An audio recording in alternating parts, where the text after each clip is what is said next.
नमस्कार। राष्ट्रबोध से मैं पवन केसवानी।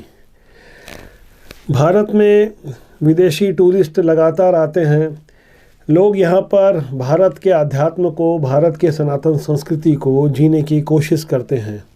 लेकिन भारत के लोग जब पर्यटक स्थल पर जाते हैं अपने ही देश में, तो बड़े कौतूहल से उन विदेशियों को देखते हैं।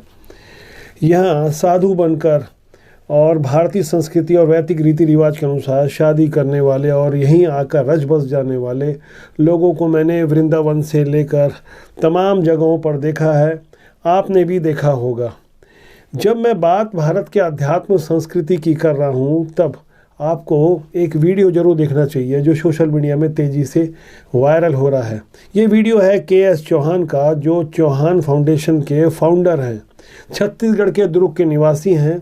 इनकी बातों को आपको जरूर सुनना चाहिए। उसके बाद मैं आपको कुछ महत्वपूर्ण बात बताऊंगा। अरे हम हिंदुत्व की बात करते हैं।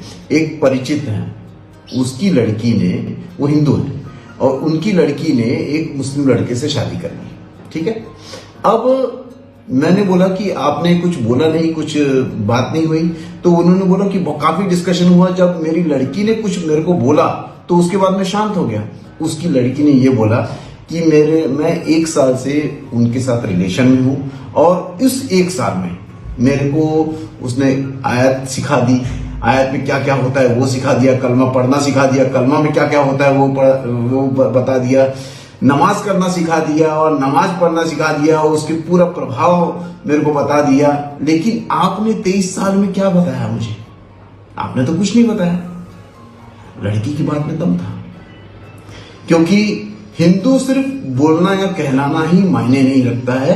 हिंदू के बारे में बताना, उसकी गरिमा को बताना, उसके बारे में बताना, पूरा एजुकेट करना हमारे को, हम बच्चों को भूल गए। इस वीडियो की भाषा इतनी सरल है कि हर कोई समझ जाएगा। दिल को छू लेने वाली बात कही के.एस. चौहान जी ने। दरअसल हमें स्कूल कॉलेज के सिलेबस में ये नहीं पढ़ाया जाता कि भारत का अध्यात्म या भारत की सनातन संस्कृति किस तरह की है, बल्कि यहाँ पुराने नेताओं का महिमा मंडन से लेकर मुगलों के योगदान को बताया जाता है, जिसने भारत को लूटा, नरसंहार किया।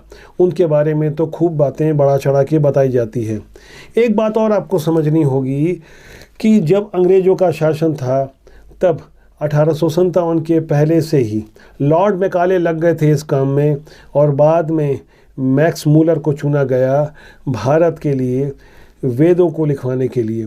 फर्जी तरीके से उन्होंने बातों को लिखा और बरसों बरस तक ज़बरदस्ती हमें ये पढ़ाया जाता रहा कि भारत का वैदिक इतिहास 3-3.5 हज़ार साल ही पुराना है।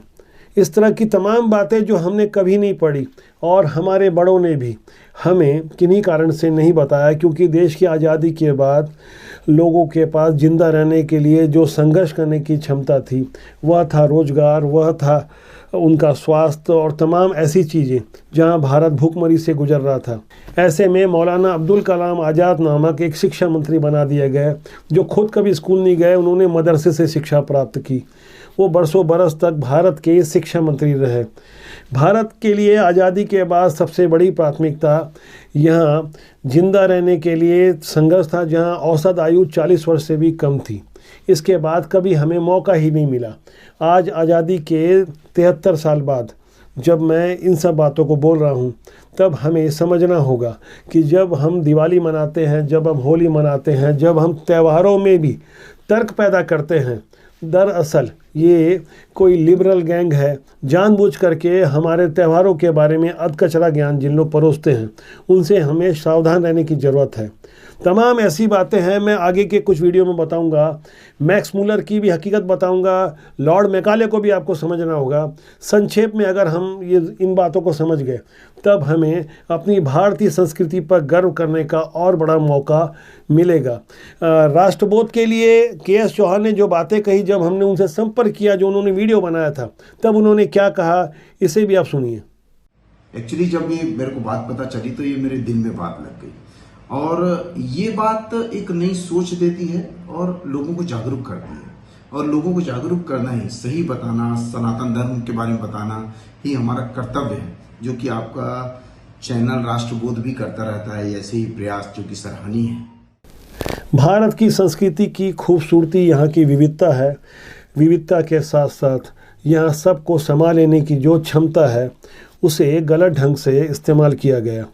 भारत में वसुधैव कुटुंबकम की जो भावना है उसके अनुसार हमने हर किसी को आत्मसात किया, लेकिन जब अधकचरा ज्ञान और अधूरा सत्य हमारी संस्कृति पर हावी हो गया तब हमारा अध्यात्म और हमारे पुराण भी हमें झूठे लगने लगे या ज़बरदस्ती हमें गलत बातें पढ़ाई जाने लगी।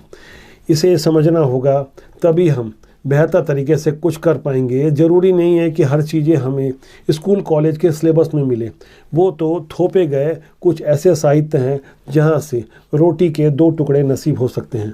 राष्ट्रबोध आपका अपना जनमंच है। मैं चाहूँगा कि आप इस जनमंच से जुड़े रहने के लिए हमें लाइक, शेयर और सब्सक्राइब जरूर करें। आगे के वीडियो में मैं तमाम ऐसी ही ढेर सारी जानकारी दूंगा। नमस्कार।